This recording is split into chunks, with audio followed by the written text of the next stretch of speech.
Welcome back to Muse House, a space for the inner world, a place for thoughtful conversations, honest reflection, and remembering who you are beneath the noise.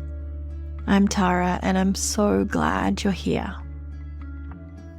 Maybe today you've finally found 20 quiet minutes after everyone else has needed something from you. However you've arrived here today, welcome. I've been thinking about something for a long time. Actually, if I'm honest, I've probably been thinking about it for 30 years. When I was little, I wore out a VHS tape of Wizard of Oz. I mean, really wore it out. Do you remember VHS tapes? Rewinding them before you returned to them to the video store? Or the ones that you could record on at home, the chunky plastic cases, the fuzzy picture, the sound crackling every now and then because the tape had been watched way too many times. There was something almost ceremonial about it. You didn't just choose a movie, you committed to it. And for some reason, I kept choosing The Wizard of Oz over and over again. I couldn't have been more than 6 or 7, I think. But it lasted much longer than that as well. Curled up on the lounge room floor, completely captivated, the yellow brick road, the ruby red shoes, the scarecrow, the tin man, the cowardly lion, even the flying monkeys who absolutely terrified me. And yet I'd watch it all again. I don't think I understood why then. I just knew I loved it. Isn't it funny how some stories seem to choose us before we understand them? As children, we think we're simply entertained. But I wonder if something else is happening. I wonder if some stories quietly plant seeds we don't even know are there. Seeds that lie dormant while life unfolds until one day, years later, something happens. A heartbreak, a birth, a loss, a dream, a business that closes, a friendship that ends, a version of yourself you slowly realize you've outgrown, and suddenly a line from a story you hadn't thought about in a decade comes drifting back into your life. Not because you've been looking for it, because somehow it had been waiting for you. That has happened to me with one sentence. One sentence that has followed me through almost every season of life. You've always had the power, my dear. You just had to learn it for yourself. Every time I hear those words, they land differently. As a little girl, I thought they were magical. As a teenager, I thought they were hopeful. As a young mum, I thought they were so confident and comforting. And now, at 41, I think they might be one of the truest things I've ever heard. Because the older I get, the less I think life is about becoming someone else. And the more I think it's about remembering who you were before the world convinced you otherwise. I've realized something over the last few years.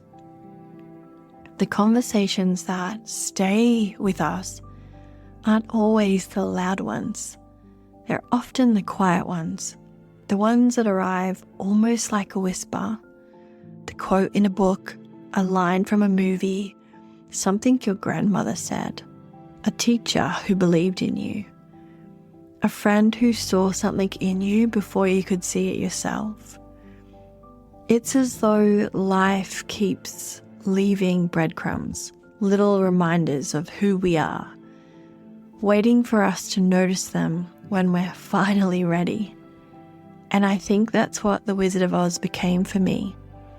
Not just a childhood movie, a mirror.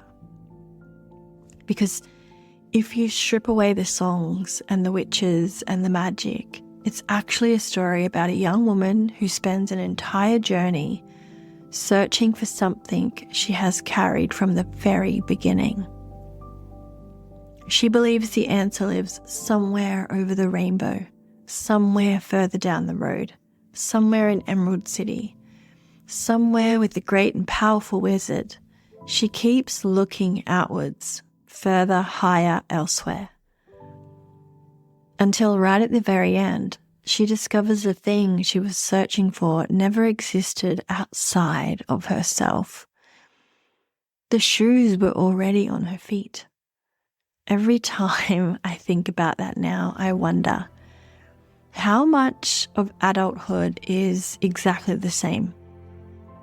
How much of our lives do we spend believing that confidence is somewhere else, that peace is somewhere else, that belonging is somewhere else, that we're one promotion away, one relationship away, one holiday, one healed version of ourselves away from finally becoming enough? Maybe that's why Dorothy's story still matters, because maybe it was never really about getting home. Maybe it was about discovering that home was never a place. It was a relationship. And maybe that's the conversation I want to have with you today. Not about power the way the world talks about power. Not status, not success, not influence, not being the loudest person in the room. I want to talk about the quieter kind. The kind no one else can give you. The kind no one else can truly take from you. The kind you sometimes forget is even there. Because if there's one thing I've learned, it's this. Life doesn't spend nearly as much time asking us to become someone new as it does inviting us to remember who we've always been. And perhaps that's what Dorothy had to figure out for herself. And maybe so do we. You know what's funny about The Wizard of Oz? As a little girl, I thought the wizard was the point. He was the destination, the great and powerful Oz, the one with all the answers, the one everyone had travelled so far to find.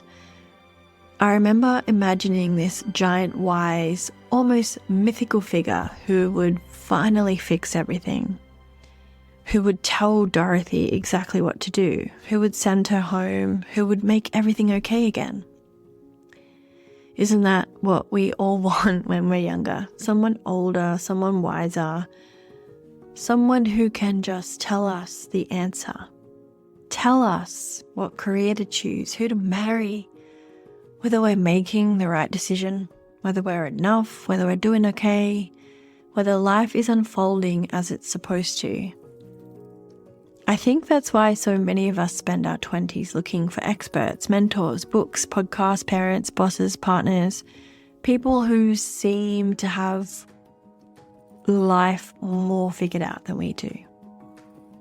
We become collectors of certainty, as though someone, somewhere, must know the secret we're missing. And then Dorothy finally reaches Emerald City. She meets the great and powerful wizard. There's smoke, fire, a giant floating head, a booming voice. The whole thing is intimidating. Designed intentionally to make everyone feel small. Until Toto does something extraordinary. He pulls back the curtain, and behind all of the noise, behind all of the performance, behind all of the illusion is just a man. A frightened man doing his best. I think adulthood feels a little bit like that.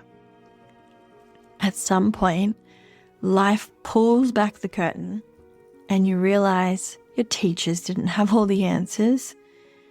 Your parents were figuring it out as they went. Your boss isn't as certain as they appear. The people you've admired are beautifully messily human. The relationship you thought was perfect wasn't. The business you envied has its own struggles. The woman who looks like she has it all together sometimes cries in the shower too, just like you. The curtains get pulled back and suddenly you realize everybody is trying to find their way home. I think that's one of the biggest shifts that happens as we grow older. We stop looking for superheroes and we start recognizing humanity, even in ourselves. In fact, especially in ourselves. Because if I'm really honest, I've spent so much of my life handing my power to things outside of me. Not consciously, quietly, without even realizing it. I handed it to people's opinions, to relationships, to achievements, to success, to failure, to money, to the scales, to business, to whether someone chose me, to whether someone understood me, to whether someone approved of me. It's strange when you really think about it, how often we allow external things to become internal truths. Someone criticizes us and suddenly we question who we are. Someone leaves and suddenly we question our worth. Something doesn't work out and suddenly we question our capability. As though life is constantly handing us evidence about who we are, when really it's only handing us experiences.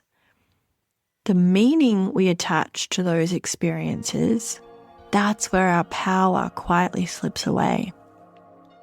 And I don't think anyone teaches us that.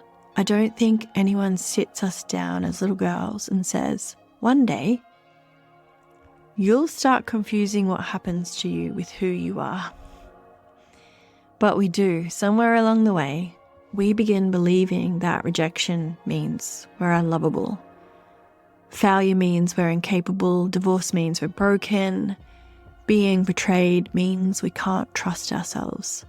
Needing help means we're weak. We stop separating the event from our identity. And I think that's where so many women begin to forget they're wearing the shoes. Because here's what I've come to believe. Power isn't confidence. Power isn't being fearless.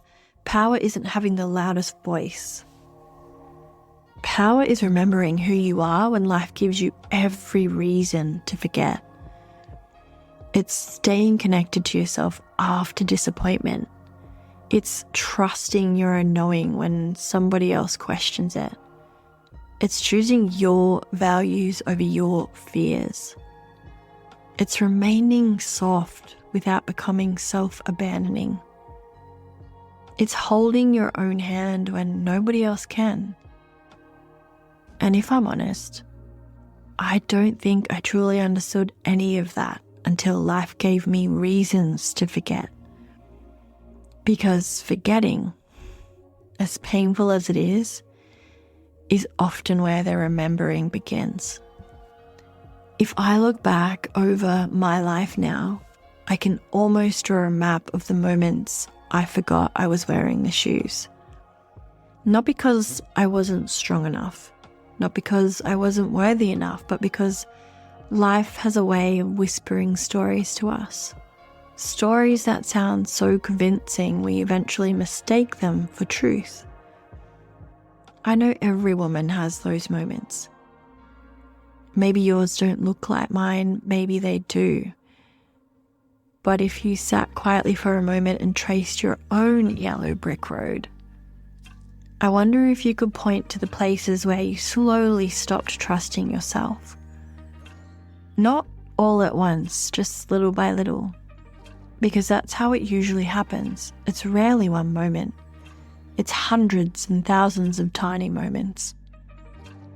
A comment, a heartbreak, a betrayal, a teacher, a friendship, a relationship, a job, a dream that didn't work out. Life doesn't always take our power in dramatic ways. Sometimes it simply hands us a story and we choose to believe it unconsciously. When I was 17, I experienced an assault. I've shared that before in different ways. And every time I do, I become more aware that what changed my life wasn't only what happened that day. It was what happened afterwards. Because trauma doesn't just affect your memories, it affects your relationship with yourself.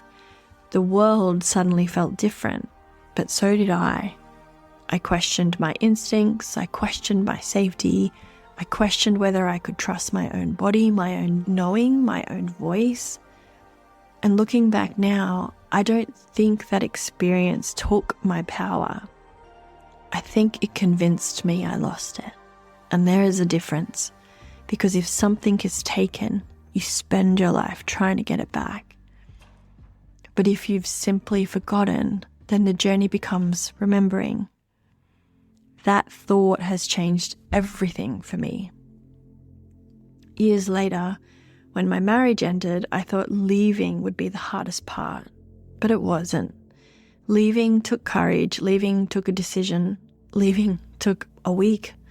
The untangling took years, because manipulation doesn't always end when the relationship does. Sometimes it follows you home, sometimes it moves into your own thoughts, sometimes you don't even realize the voice criticizing you isn't yours anymore. You begin second-guessing yourself before you've even made a decision. You apologize for things that don't require an apology. You explain yourself endlessly. You shrink your truth so other people don't have to feel uncomfortable. You become so focused on keeping the peace that you slowly lose your own. I don't know if you've ever experienced that.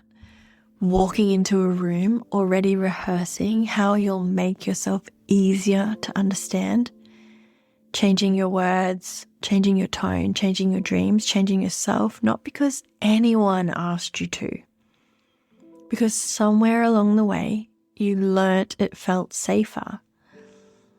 I know I've done that. I did. And perhaps one of the most painful things I've ever realized is this. The person who watered me down the most wasn't always somebody else. Eventually, it was me. That was confronting, because it's much easier to blame the world. It's much easier to point at the people who misunderstood us, manipulated us, hurt us, or left us. And some of those things are absolutely real. They happened, they mattered, they hurt, but healing asked something far more uncomfortable of me. It asked, Tara, where are you still abandoning yourself? And that question still changes my life, because I could suddenly see all the little ways I had participated in my own forgetting. The times I ignored my intuition because I wanted the relationship to work. The friendships where my body knew long before my mind admitted it. The business decisions that looked good within the story I told myself, but didn't feel right in my bones. The conversations I should have had months earlier. The boundaries I knew I needed but was afraid would disappoint someone. The endless explanations, the people-pleasing dressed up as kindness, the rescuing dressed up as love, the over-functioning dressed up as capability. Isn't it amazing how clever our masks become? They don't even look like masks anymore. They look like personality, like responsibility. They look like being the strong one, the dependable one, the one who always has it together. And yet underneath, there's often a woman who's quietly wondering, when did I stop listening to myself? I've come to believe that every wound leaves us with a choice, not immediately, sometimes years later. The wound offers us one story. Wisdom offers us another. The wound can say, see, you can't trust anyone. Wisdom will whisper, learn to trust yourself. The wound will say, you'll always be too much. Wisdom will whisper, you've simply been in rooms too small for who you're becoming. The wound says, stay guarded. Wisdom says, stay discerning. The wound says, hide. Wisdom whispers, come home. There came a point where I realized I had to stop asking why certain things happened to me and started asking instead, what do I want this to grow in me?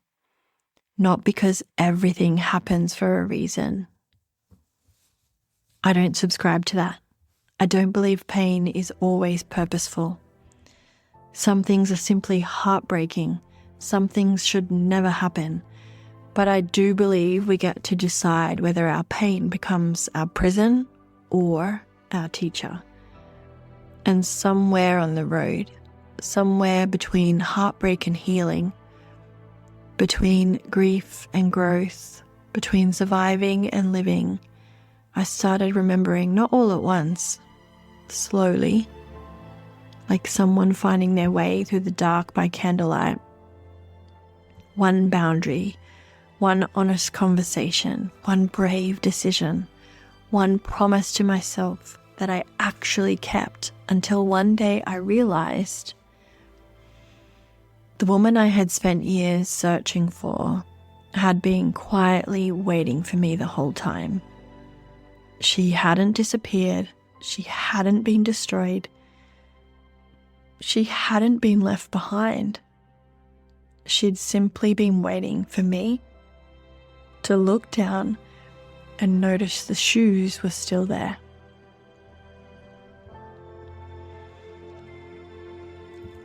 You know, something else I've been thinking about. The older I get, the more I realize the Wizard of Oz was never really about the wizard. It wasn't even about Dorothy. It was about the road, the yellow brick road, because the road didn't simply take Dorothy somewhere. The road revealed her. Without the road, she never meets the Scarecrow, who spends the entire movie believing he isn't intelligent while solving problem after problem after problem. Without the road, she never meets the Tin Man, who believes he has no heart. It is the most compassionate soul they encounter. Without the road, she never meets the Lion, who spends every step insisting he's a coward while continually doing courageous things. Have you noticed that? None of them lacked what they believed they lacked. The evidence was always there. The belief wasn't. And maybe that's why this story has followed me my entire life. Because I think we're all walking around believing we're missing something we've actually been demonstrating all along. Maybe you're already courageous. You just don't call it courage because it didn't feel brave. It felt necessary. Maybe you're already wise. You don't recognize it because your wisdom was born through heartbreak instead of books.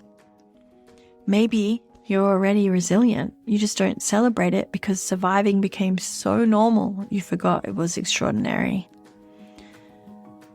How often do we overlook the evidence of our own becoming because we're too busy measuring ourselves against someone else's life? I know we've all done that, more times than we can count. I've looked at women who seemed more confident, more successful, more certain, more articulate, more together, and quietly wondered what they had in them that I didn't. Only to discover later that they were asking exactly the same questions about themselves. Comparison has a beautiful way of making us forget we're wearing the shoes. And then life handed me motherhood, and motherhood has become one of my greatest t-shirts. Not because I've got it all figured out, far from it. My children have humbled me more than anyone else ever could. But watching my girls grow has shown me something I don't think I fully understood until I became their mum. Children don't arrive in the world wondering whether they're enough. Have you ever watched little girls dance before they've learned they're being watched? They don't ask if they look silly. They don't wonder whether They should take up less space. They don't apologize for laughing too loudly. They don't question whether their imagination is too much. They simply are. They create, they dance, they speak, they cry, they lead, and they begin life beautifully connected to themselves. And then slowly, sometimes so slowly we barely notice, the world starts making suggestions. Be a little quieter. Don't be too sensitive. Don't be too emotional. Don't be too ambitious. Don't be too confident. Don't be too opinionated. Don't make people uncomfortable. Smile more. Fit in. Be agreeable. Be grateful. Be less. And I think that's when forgetting begins. Not because anyone is trying to take our power, but because somewhere along the way we start believing belonging is more important than authenticity. That being accepted matters more than being ourselves. And I think about this often with my girls and my son. People sometimes ask me if I want my daughters to grow up to be confident. The truth is, not exactly, because confidence can rise and fall. Confidence grows every time we do something difficult. It stretches, it contracts, it's a muscle. But what I hope for them is something even deeper. I hope they trust themselves. I hope they know that their quiet can be just as powerful as somebody else's loud. I hope they understand that kindness doesn't require self-abandonment. I hope they know that boundaries are not unloving.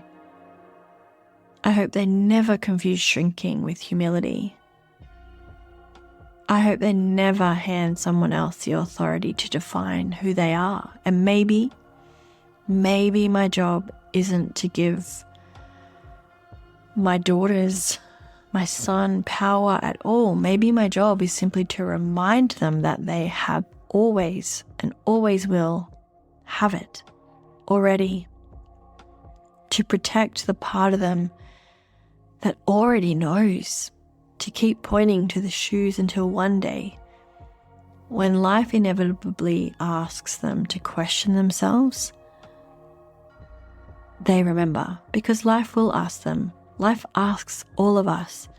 There will be heartbreak. There will be disappointment. There will be seasons that make them doubt themselves. People will misunderstand them. People will leave. Dreams will change. Plans will unravel. That isn't failure. That's the yellow brick road. The road isn't taking them away from themselves. The road is introducing them to themselves, and maybe that's true for us too. Maybe the business that didn't work, the friendship that ended, the relationship that brutally broke your heart, the diagnosis, the grief, the detour you never would have chosen. Maybe none of it was evidence that you were losing yourself.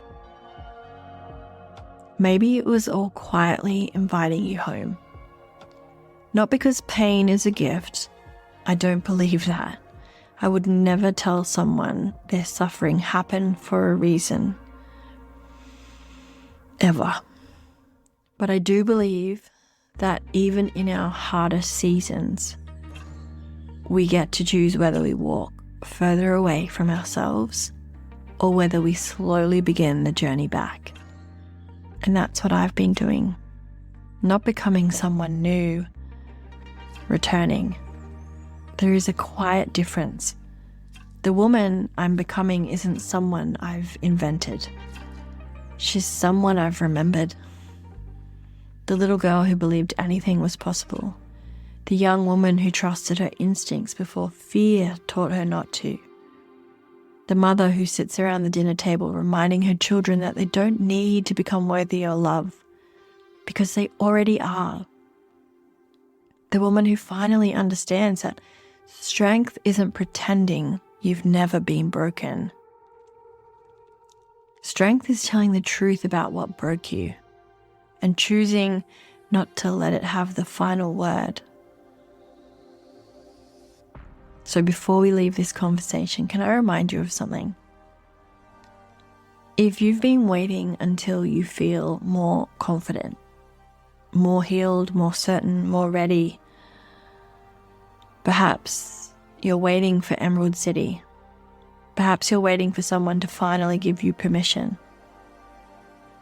Perhaps you're waiting for the wizard. But what if there isn't one? What if the answer isn't waiting in another book, another course, another relationship, another version of you? What if, just for a moment, you looked down? What if the thing you've been searching for all this time has been quietly walking beside you? What if you've survived more than you've ever given yourself credit for? What if your tender heart is not weakness? What if your intuition has been speaking all along? What if your life hasn't been asking you to become someone else, only to remember who you've always been? Maybe that's why the little girl watched the same worn-out VHS tape over and over again. Maybe she didn't know it then, but something in her recognized the truth before she had words for it. Maybe stories don't simply entertain us. Maybe they remember us before we're old enough to remember ourselves, and maybe, just maybe, the Good Witch wasn't giving Dorothy anything new. She was simply reminding her of something that had always been true. You've always had the power, my dear. You just had to learn it for yourself. I hope wherever you are today, driving, walking, folding, washing, sitting outside with a coffee, that before this day ends, you find one quiet moment to look down at your own feet, to remember the road you've walked, the courage you've shown, the love you've given, the boundaries you've learned, the woman you've become.